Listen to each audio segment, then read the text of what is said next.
gente, olá.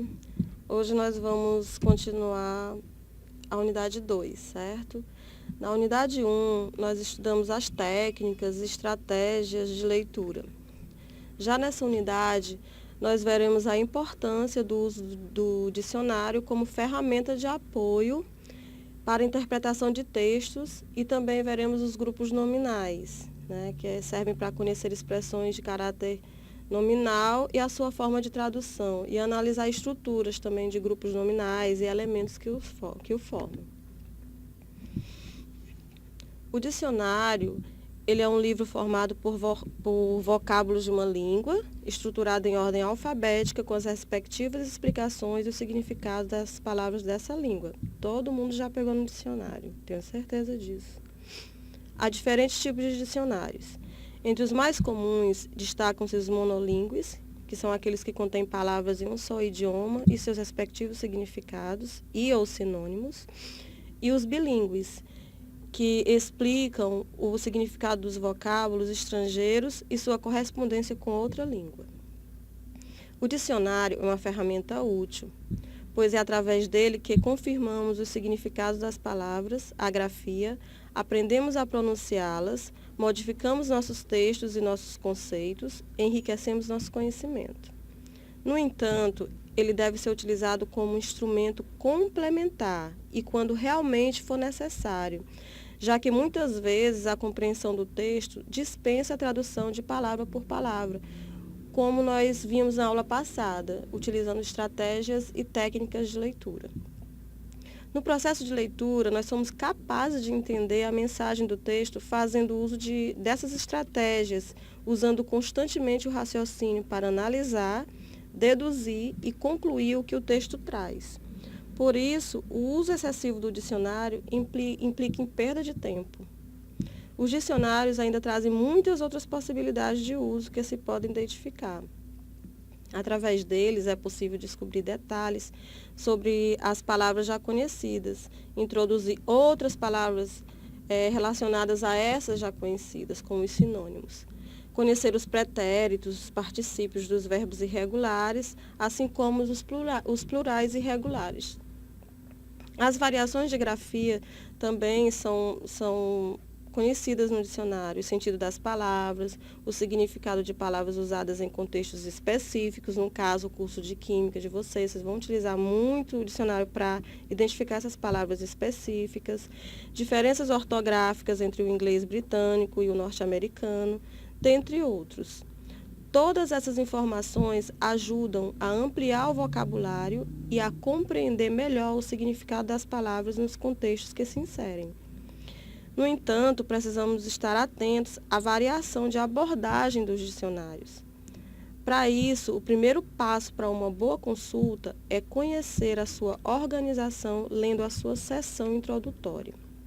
Observe os exemplos apresentados no dicionário. A palavra EBEC.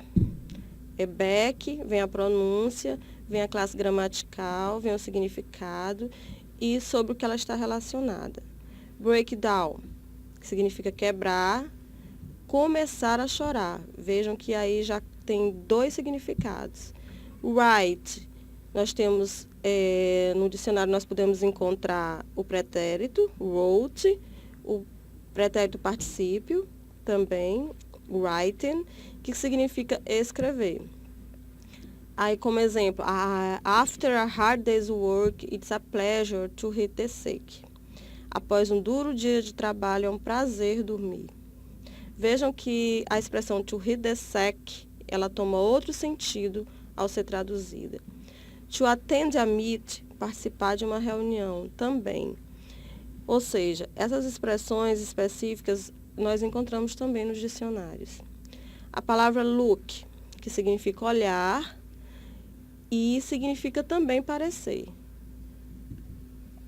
Devido às dificuldades encontradas por muitos alunos no reconhecimento e utilização dos elementos que compõem o dicionário, oferecemos aqui uma breve apresentação de seus principais itens, porque cada item citado aqui tem um significado no dicionário, não é à toa que eles colocam esses itens lá.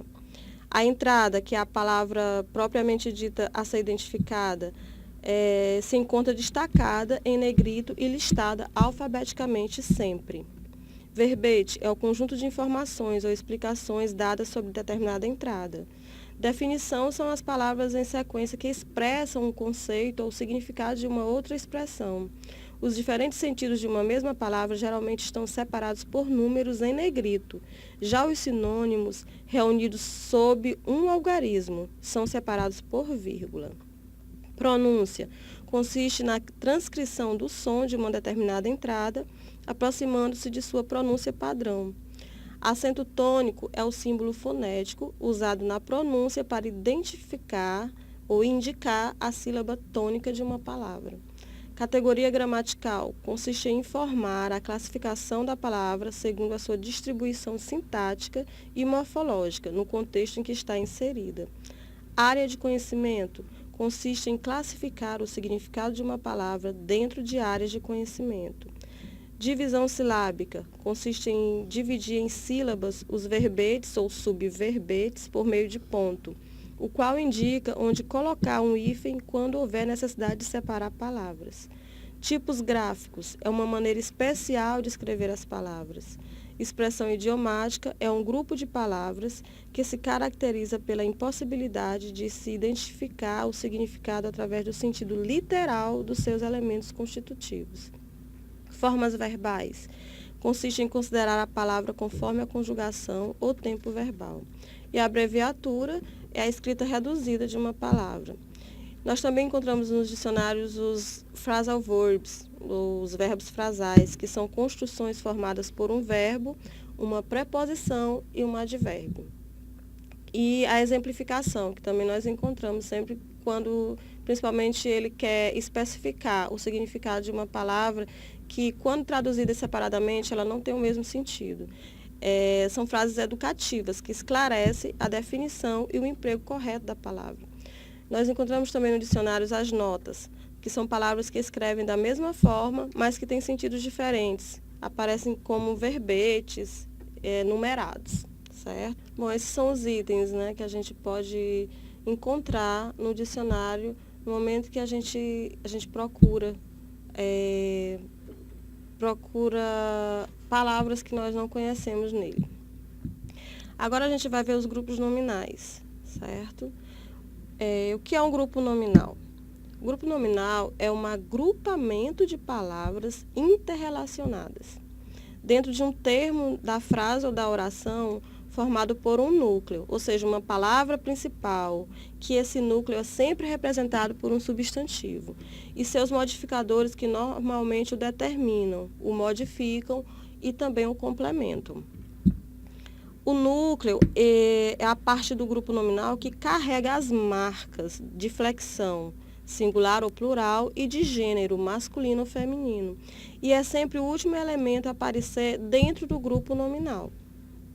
É importante ressaltar que sobre ele recai a interpretação de todos os elementos que o antecedem. Por isso, quando traduzimos um texto para o português, devemos observá-lo, uma vez que os modificadores não apresentam marcas de flexão, só o núcleo se flexiona, tanto em gênero como em forma. A tradução dos grupos nominais, ele depende da ordem em que eles se encontram em inglês. Por exemplo, car race e race car. Só a modificação da ordem das palavras, que são as mesmas, dá significados completamente diferentes no português. Car race, corrida de carro. Race car, carro de corrida. Observe que os elementos anteriores utilizaram-se das mesmas palavras, entretanto, o que determinou a tradução diferente foi o núcleo, ou seja, o substantivo, que é a última palavra do grupo nominal. Que o grupo nominal é sempre formado por um modificador, que pode ser advérbio, adjetivo, e um núcleo, que sempre é um substantivo. Quais são os tipos de grupos nominais? Como já enfatizado, o grupo nominal é o grupo de palavras que tem um núcleo como substantivo, aliás, tem como núcleo o substantivo. Sendo assim, do ponto de vista da tradução para o português, há grupos nominais que não oferecem dificuldade, pois a ordem, ou seja, a sequência dessas palavras em inglês é a mesma em português. Observe alguns exemplos de grupo nominal, com sua tradução e a ordem das palavras. The book, an ant, my sister, 8 players, some students. Observe que a tradução, o livro, uma formiga, minha irmã, 8 jogadores, alguns estudantes, se encontra na mesma ordem de palavras, tanto no inglês como no português, ok? Como a frase também, por exemplo, the window of the house, a janela da casa. Vem o que? Tanto no inglês como no português. Um artigo, substantivo, uma preposição e outro substantivo. Há, no entanto, grupos nominais que exigem atenção no processo de tradução, porque eles apresentam uma ordem de palavras diferentes no português. Esses grupos eles podem ser de dois tipos, podem ser simples ou complexos. Os simples, eles se referem àqueles grupos formados por substantivos, adjetivos, advérbios e artigos dispostos em ordem linear, certo? Os complexos, eles são aqueles que apresentam uma forma mais compacta, no caso genitivo, por exemplo, ou são formados por expressões entre hífens, ou separados ou unidos por preposição, fugindo completamente da estrutura do grupo nominal simples. Exemplos: a 10-year-old student, uma estudante de 10 anos. Uncle's house, casa do tio. Leather and plastic boots, dá a ideia de um conjunto de botas de couro e de plástico. Leather boots and plastic boots expressa dois conjuntos, o conjunto de botas de couro e o conjunto de botas de plástico, ok? Observe que no penúltimo exemplo apresentado, leather and plastic boots. O and ele liga o grupo de adjetivos a um único substantivo. E no último exemplo, no caso leather boots and plastic boots, os separa em dois grupos formados por adjetivos e substantivos, certo?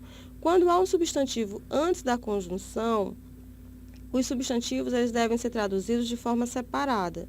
Caso isso não ocorra, todos os elementos devem ser traduzidos como partes de um único grupo, ok?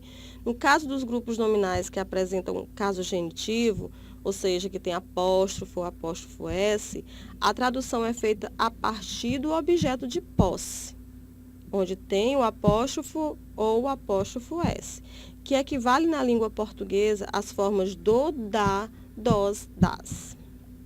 Exemplo: John's apartment. Observem, o apartamento do John.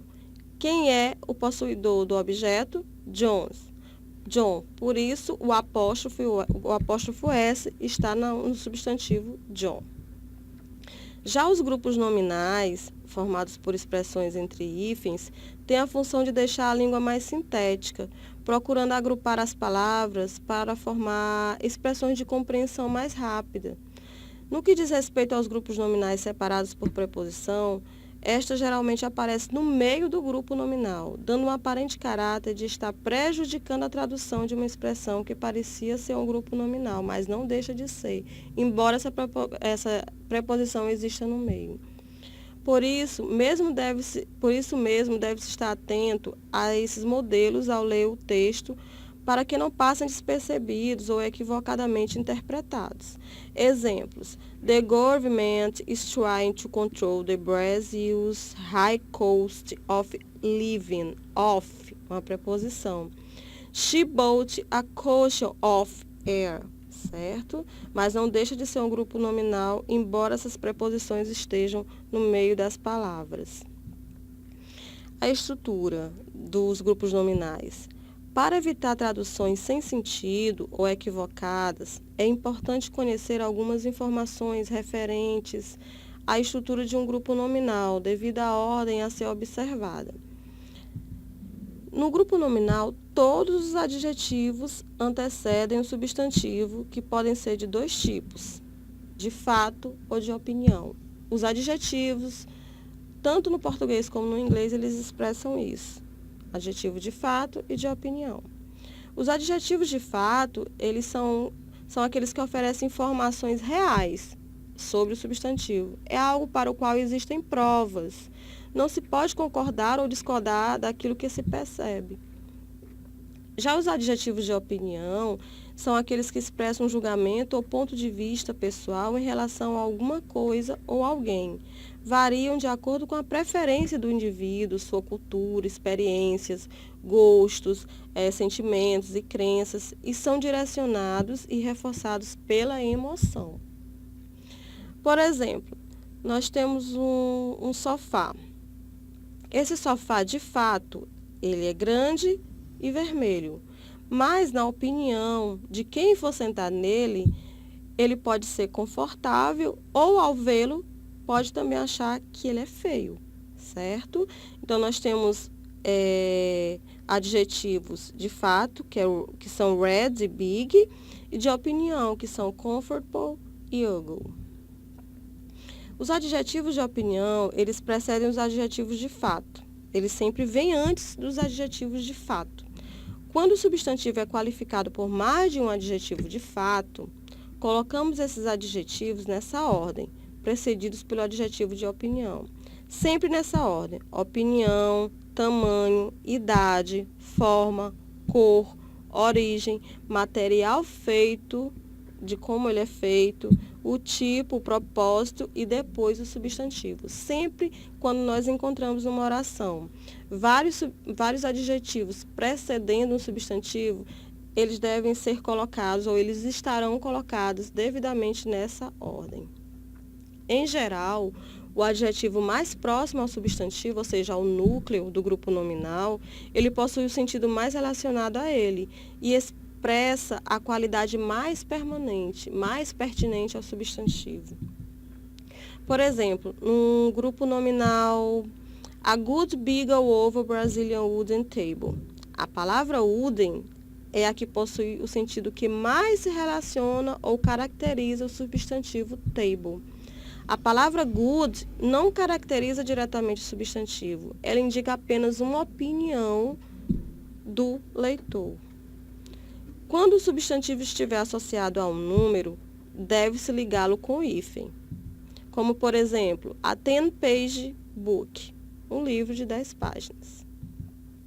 No grupo nominal, um substantivo ele pode modificar outro substantivo, exercendo a função de adjetivo. Nesses casos, o substantivo qualificante ele permanece no singular, precedendo imediatamente o substantivo modificado, ou seja, o núcleo. Exemplo, a stone table, uma mesa de pedra. Stone tables, mesas de pedra. Observem que o substantivo que tem o sentido de adjetivo, tanto no singular quanto no plural, ele se manteve da mesma forma, ele não variou. O que variou foi o núcleo do grupo nominal. Quando há dois adjetivos da mesma categoria, dois de cor, por exemplo, usamos a conjunção and entre esses adjetivos. Mais de dois adjetivos indicando uma única categoria, e a gente coloca uma vírgula entre os dois primeiros, e os dois últimos são ligados com a palavra and. Exemplo, a modern red and blue house. The table was covered by a narrow blue, gray and pink flag. Ok? Se dois adjetivos com os mesmos significados são usados, o mais curto deles frequentemente vem primeiro. Por exemplo, a soft comfortable mattress, certo? Soft e comfortable tem o mesmo significado. Então, o mais curto vem antes, certo?